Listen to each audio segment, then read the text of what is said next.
शुभ संध्या। भारत के माननीय प्रधानमंत्री श्री नरेंद्र मोदी जी, उत्तर प्रदेश के माननीय मुख्यमंत्री श्री योगी आदित्यनाथ जी, माननीय केंद्रीय राज्य मंत्री डॉक्टर एल मुरुगन जी, पूर्व केंद्रीय मंत्री श्री पोन राधाकृष्णन जी, निर्देशक IIT मद्रास प्रोफेसर कामाकोटी जी, मेरे मित्र तमिलनाडु के सामाजिक कार्यकर्ता के अन्नामलाई जी, सभी अतिथिगण, प्रतिभागी, मीडिया के मित्रों, देवियों और सज्जनों, नमस्ते। वणकम काशी, वणकम तमिलनाडु, हर हर महादेव। सबसे पहले मैं हमारे माननीय प्रधानमंत्री श्री नरेंद्र मोदी जी का धन्यवाद देना चाहता हूं, जिन्होंने हमारी सांस्कृतिक विरासत और धार्मिक स्थलों की पुनरुद्धार के साथ सभी के आत्माओं और आकांक्षाओं को फिर से जीवंत कर दिया है। वर्ष 2014 के बाद से इस विरासत की बड़े पैमाने पर पुनर्जीवित किया गया है, जो हर दिन बीतने के साथ हमारे सामने नई रूप में खुल रहा है। एक भारत श्रेष्ठ भारत, या तमिल में ओरे भारतम उन्नत भारतम की दृष्टि के साथ तमिल कार्तिक माह में पिछले साल हमने काशी तमिल संगमम की प्रथम संस्करण किया। आज से तमिल संस्कृति में मोरगोली महीने की प्रारंभ होता है, यानी मार्गशीर की प्रारंभ होता है। आज इस पवित्र नमो घाट में काशी की नगरी में तमिल काशी संगमम की द्वितीय संस्करण आज से शुरू हो रहा है। पिछले वर्ष तमिल संगमम 2022 के दौरान माननीय प्रधानमंत्री जी ने संबोधन में कहा था, अमृत काल में हमारे संकल्प पूरे देश की एकता और सामूहिकता प्रयास से पूरा होगा। वाराणसी इतिहास से भी पुराना है। ये एक ऐसी सिविलाइजेशन और कल्चरल कंटिन्यूम है जो संपन्न है, जो अद्वितीय है। गंगा की तट पर स्थित इस पवित्र शहर में ज्ञान, दर्शन, संस्कृति, भाषा, साहित्य, कला और शिल्प सभी फले फूले हैं। गंगा के किनारे काशी की घाटों, गलियों और गलियों में स्थित मंदिर और पाठशालाएं, भोजनालय और पान की दुकानें हजारों वर्षों से विद्वानों की बातचीत और बहस की गवाह रही है। दूसरी ओर तमिलनाडु की संस्कृति में कला, शिल्प, साहित्य का एक और प्राचीन उद्गम स्थल है, जहां तमिल भाषा में प्रचुर मात्रा में ज्ञान उपलब्ध है।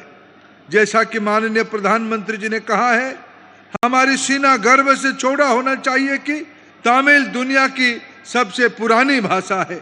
प्राचीन काल से यदि काशी उच्च शिक्षा की एस्पिरेशनल सिटी थी, तो तमिलनाडु अप्लाइड नॉलेज की एस्पिरेशनल भूमि था।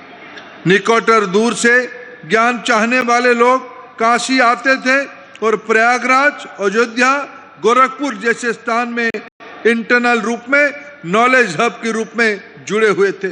इसी प्रकार तमिलनाडु में कांची, रामेश्वर, श्रीरंगम, कन्याकुमारी, तिरुनेलवेली, तंजावुर, मदुराई, कोयम्बटूर, तेनकाशी ये एक्सीलेंट नॉलेज सेंटर के रूप में काम किया है। तमिलनाडु के अधिकांश मंदिरों में काशी विश्वनाथ के लिए अलग गर्भगृह है। काशी और तमिलनाडु के बीच में घनिष्ठ संबंध की गवाह तमिलनाडु के तेनकाशी, विराट काशी, पुष्पवन काशी, कंपन काशी और शिव काशी जैसे शहर हैं। काशी में, तमिलनाडु में ऐसा कोई शिव जी के मंदिर प्रतिष्ठा नहीं होती है जहां गंगा जल ना जाता होगा। इन दोनों केंद्रों के बीच में संबंधों की खोज, प्राचीन ज्ञान की खोज और उन्हें आधुनिक विचार, दर्शन, शिक्षाविदों, टेक्नोलॉजी और एंटरप्रेन्योर्स के साथ जोड़ने के आज हमारे दायित्व है। विभिन्न व्यापार, शिल्प और व्यवसायों के विद्वान, विशेषज्ञ और अभ्यासकर्ताओं के बीच सीधी बातचीत से उन्हें अपनी विशेषज्ञता और बेस्ट प्रैक्टिस की आदान प्रदान करने का एक दूसरे से सीखने में मदद मिल सकती है। शैक्षणिक संस्थानों के द्वारा इस तरह की बातचीत का प्रोत्साहित करने की आवश्यकता है। मुझे खुशी है कि हमारी प्रतिष्ठित संस्थान IIT चेन्नई और बनारस हिंदू विश्वविद्यालय काशी तामिल संगमम की मेजबान है। माननीय प्रधानमंत्री मोदी जी के मार्गदर्शन में तैयार राष्ट्रीय शिक्षा नीति 2020 एक ऐसे पीढ़ी की पोषण पर अत्यधिक जोर देता है जो भारतीय संस्कृति और लोकाचार में निहित होने के साथ साथ आधुनिक और 21वीं सदी की मानसिकता को अनुरूप है। NEP 2020 यह सुनिश्चित करती है कि मातृभाषा में टीचिंग लर्निंग हो तथा स्कूल और कॉलेज में हमारे छात्रों को विभिन्न भारतीय भाषाओं में शिक्षा तक पहुंच प्राप्त हो। जैसे कि माननीय प्रधानमंत्री जी कहा है, सभी भारतीय भाषाएं हमारी राष्ट्रीय भाषा है। मैं एक और बार फिर हमारी माननीय प्रधानमंत्री जी का आभार प्रकट करता हूं।